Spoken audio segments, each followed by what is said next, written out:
Olá, gente. Bom dia, boa tarde ou boa noite. Nós iremos falar sobre desigualdade e corrupção. A corrupção geralmente prejudica mais os pobres do que os ricos, e por isso serve como um imposto regressivo. Um efeito negativo adicional da corrupção generalizada é que ela destrói o apoio a políticas que possam diminuir a desigualdade econômica.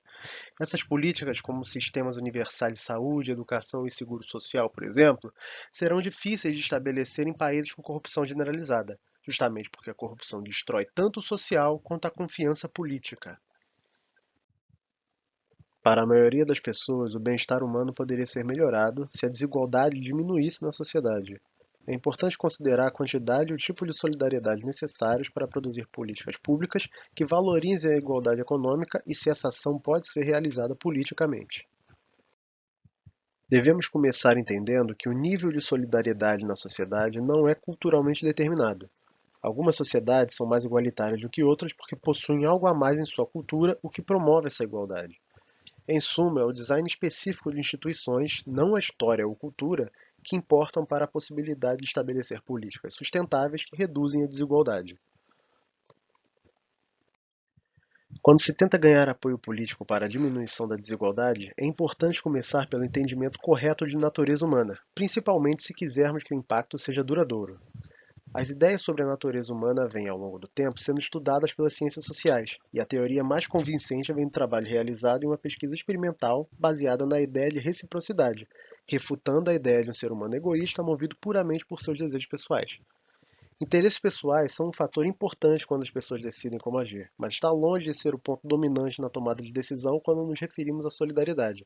Seria impossível criar instituições de solidariedade e cooperação se nos baseássemos apenas nos interesses pessoais de cada um, já que aquelas que adotassem essa postura iriam mais cedo ou mais tarde cair por terra e nunca seriam estabelecidas de fato.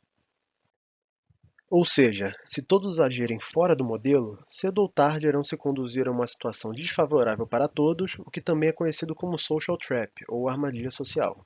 A armadilha social é um conflito de interesses onde o grupo age para obter ganhos individuais a curto prazo, mas a longo prazo leva a uma perda para o grupo como um todo, ou seja, é uma situação em que todos saem perdendo, mesmo sabendo que se beneficiariam ao cooperar.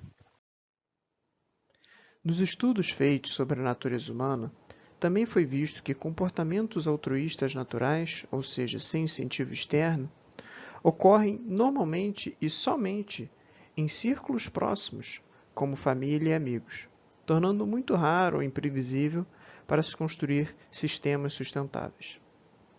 Na verdade, a natureza dos humanos tende para a reciprocidade, onde as pessoas fazem a coisa certa, esperando ou acreditando que a maioria das pessoas também irá fazê-la. Essas pesquisas também demonstraram que, na verdade, a maioria das pessoas é predisposta a cooperar em busca de políticas sociais, mesmo que não se beneficiem delas. No entanto, três condições específicas são levantadas. Primeiramente, as pessoas devem estar convencidas que a política é moralmente justificada, também conhecido como justiça substancial. A política tem de ter uma razão moral de necessidade, uma razão moral para existir. E esse julgamento é feito pelo indivíduo, então ele é influenciado pela ideologia tanto política quanto moral do mesmo. O segundo ponto levantado é que a maioria dos agentes envolvidos também podem ser confiados em completa cooperatividade para o cumprimento do objetivo da política. E a partir daqui vemos a necessidade de um conhecimento no design institucional e na estruturação do projeto, buscando-se evitar brechas para a corrupção. Tomemos então, por exemplo, o acesso universal à saúde. Não podemos negar sua necessidade moral. No entanto, se as pessoas não forem convencidas de que os funcionários da área de saúde e da área administrativa farão seus trabalhos corretamente, sem tirar proveitos do sistema, esse apoio enfraquece.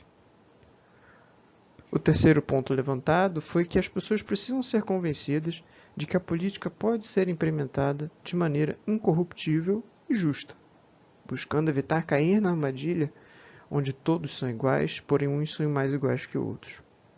A política, o sistema, tem de tratar todos de maneira igual e justa, uma vez que todos contribuem de maneira também igual.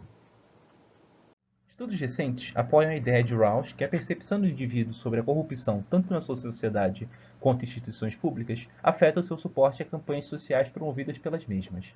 Esses estudos foram conduzidos em 29 países europeus e perguntavam sobre a honestidade das autoridades públicas, sobre a confiança que a população tinha nessas autoridades e sobre as ideologias e pensamentos que esses indivíduos possuíam.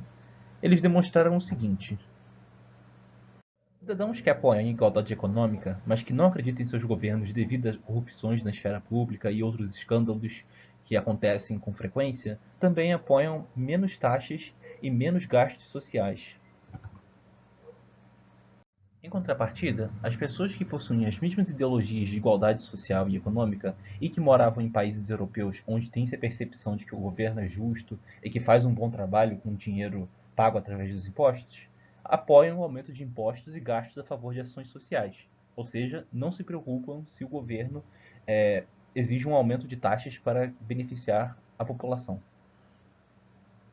Assim, cidadãos que vivem em uma sociedade corrupta estão mais propensos a se oporem a ações sociais promovidas pelo governo, uma vez que essa será apenas mais uma desculpa para se roubar ou para se lavar dinheiro. Porque se o governo até agora não fez um bom trabalho com o meu dinheiro, pago pelos impostos, que me garante que ele vai realmente cumprir com essa ação social? Até porque existem vários exemplos no passado onde o governo não cumpriu com essas ações sociais. É o que pensam. Assim, se as pessoas acreditam que roubo, corrupção, desvio de dinheiro e abuso do sistema de ajuda social são a norma em uma sociedade, é bem provável que as mesmas participem das mesmas atitudes, já que se todo mundo rouba, por que eu não vou roubar também? Com isso, podemos concluir que corrupção gera corrupção e uma falta de confiança no governo e nas autoridades públicas fará com que seus cidadãos sejam mais propensos a cometerem tais atos.